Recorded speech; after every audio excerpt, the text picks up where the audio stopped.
All right, what's up, review crew? We're back with another review, and this time we did watch Tron Legacy, the sequel to 1982's Tron. And I gotta say, this movie was actually really good, like for real. So it does start with the son of Kevin. Kevin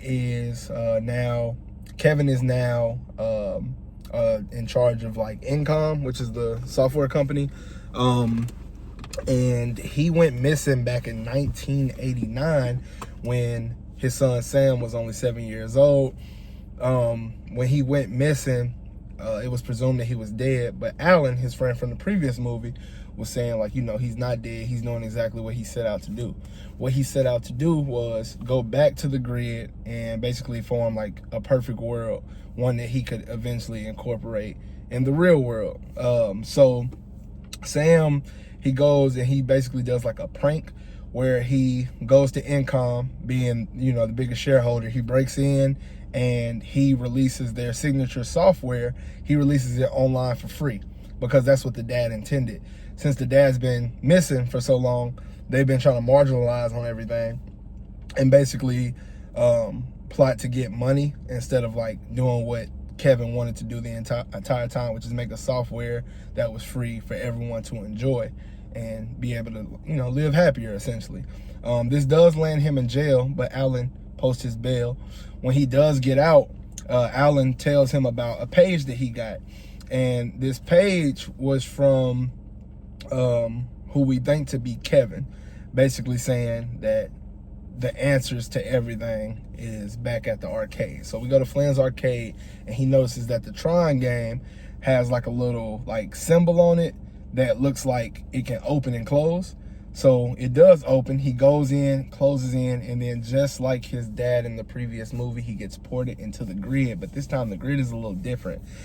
He does get picked up by like the evil team, and the evil team, they pick different people to either rectify or play the game. He, of course, gets chosen to play the game. They start off with Battle Disc, and he wins, tries to escape. When he escapes, though, he ends up having to face this character that is like Trill. He's like really good at the game. And right before he's about to die, he notices that he's bleeding. So it shows that he's a user, not a program. With this being the thing, it instantly resonates to everybody. Oh shit, like this might be Kevin's son. That's who they've been looking for. So who's looking for him, you might ask? None other than his father, or so we think. So if you guys remember in the very first movie, the program that Kevin created, his name was Clue. Clue is not a good guy anymore. Clue is evil. Clue, he tries to make Alan, which is Kevin's son, play the motorbike game. And while he's playing it, him and his team, they start to win. So then they bring like the big guy, like the guy who is the best at the game, to try to get him. He does get intercepted though by a ally of Kevin. I can't remember her name, but I'll post her like I always do. She takes him to go see his actual father. He's old because what he said is he can spend weeks in this game, but it's only a few hours on the outside world. So while he's spending all these weeks in there, he's still aging like a human, although he's in the land of the programs. So he's basically like, what happened here? Like, how did he even get to this point?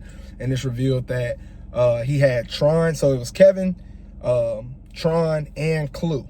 So they were all together basically trying to establish this perfect utopia, and they come across these IOs. I can't remember what the IOs stood for, but they're like organisms that they don't have any disease, they don't have any conflict, none of that.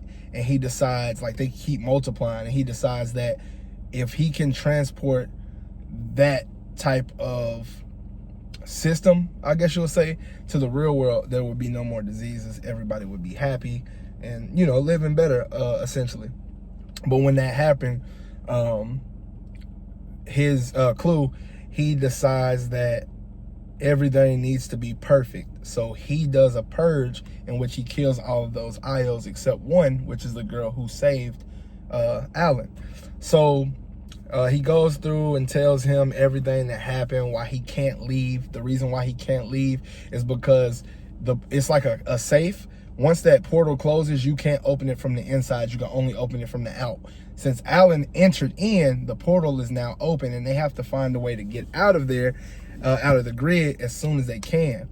This is where the conflict occurs, though, because the dad is like, that's what he wants us to do. If we go out there to try to get that, he's going to take the disc. The disc that's on his back contains all the information in order for him to keep the portal open and take his entire army outside, and then they would basically rule the world. He would do the same purge that he did to the IOs. He would do that in the real world, and it was too big of a risk for Kevin to take, so he refused. Alan's like, hey, we got to do something. So he tells him if it's one person that can help us, it's this guy named Zeus. So they go to introduce themselves to, well, he goes to go introduce himself to Zeus, and Zeus is not who we think he is. He's actually crooked. He doesn't align with any side, but he does set up Alan. And from there, the rebellion begins. Alan, alongside with a couple of other of like the blue team, is fighting against the red team. Major red person turns out to be Tron. They thought that Tron died, but Tron was basically reprogrammed because Clue cannot establish new programs, but he can build and recreate them. Like he can destroy and recreate them. That's the only way. So it has to exist already in order for him to capitalize and basically make them crazy, pretty much. So what this does is they end up escaping while the portal is still open, and we get our final showdown where it is a big epic chase. And the soundtrack in this, whoever pointed out the soundtrack in that last one, I looked it up. They actually got Academy Awards for this shit. Deservedly so. It was, oh my God. The movie's beautiful. The only thing about it is the fact that the de-aging that they did for Jeff Bridges' character, Kevin, it looks horrible. I'm not gonna lie. It's 2010, so I give him a little grace, but it did look bad. But besides that, we get the epic showdown.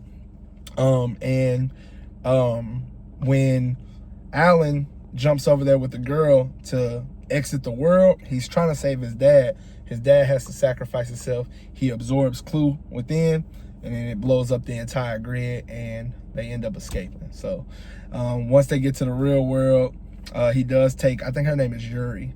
He takes Yuri with him and tells her, hey, I want to show you something, and shows her the world, and the end, man. It was definitely a ride, man, literally and figuratively. It was definitely a ride, a really good movie. So 2010, so 15 years ago, but outside of the de-aging, like the face, it holds up, man. It's a beautiful movie, great soundtrack, very visually expressive. Like, I really liked the movie. Like, surprisingly, I liked it. I know I gave Tron an 8.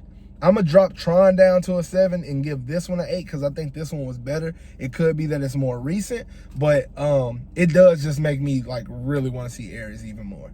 Like, I'm really excited to see this movie now. I might have to wait until Monday, though, y'all, to go see it in IMAX because I have to see what this movie looks like on the big screen, like the biggest of the big screen. So we'll see about that. But what did y'all think about Tron Legacy, man? Let me know in the comments section. Give me some ratings. Get the conversation flowing. But just like any other time, we are going to leave this one in the rear view.